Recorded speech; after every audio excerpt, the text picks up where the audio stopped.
Kažun se gradi od kamena vapnenca. Onaj koji nije dovoljno oblikovala priroda, oblikovat će ljudska ruka. Trojica vrsnih majstora kažun mogu izgraditi za 15 dana. Bitno je da je dobar kamen, to je prva stvar. Temelji, hvala Bogu, su dobri kod nas jer je odmah kamen šota, to je tvrdo.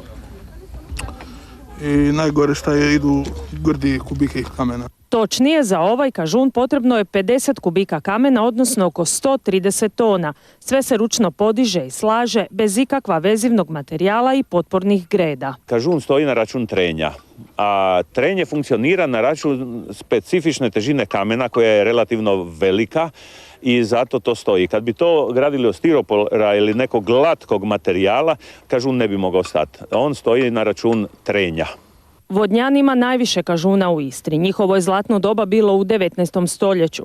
Tada ih je na vodnjanštini bilo više tisuća. Gradnja poljskih kućica u kojoj su se pred nevremenom sklanjali pastiri i težaci te čuvao alat, dragocjeno se plaćala. Takav kažun od, na primjer, 2 metra, 2,5 iznutra je koštao ponekad jednu ovcu.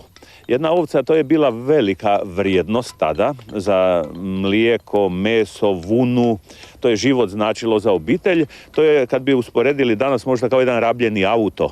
Mnogi su kažuni, nažalost, s vremenom propali. Neke su srušili i sami ljudi. No srećom, Vodnjan je prepoznao važnost očuvanja tih bisera tradicijske baštine. Organizira radionice njihove gradnje i potiče obnovu. Kroz ovu samu akciju popravljeno ih je nekih 40-50, a ljudima dajemo do 3000 kuna, znači bespovratnih sredstava iz gradskog proračuna za očuvanje, odnosno za obnovu kažuna i mislim da smo na taj način nekih 200-tinjak uspjeli obnoviti.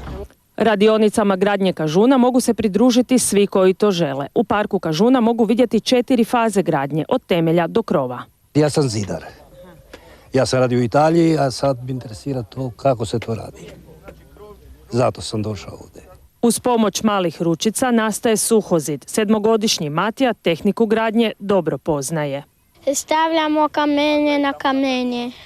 Kamen na kamen i ovakva će se građevina naći u Velikoj Britaniji. Istarski majstori u lipnju putuju u nacionalni park Peak District, gdje će kao dar Hrvatske pri ulasku u Europsku uniju sagraditi kažun.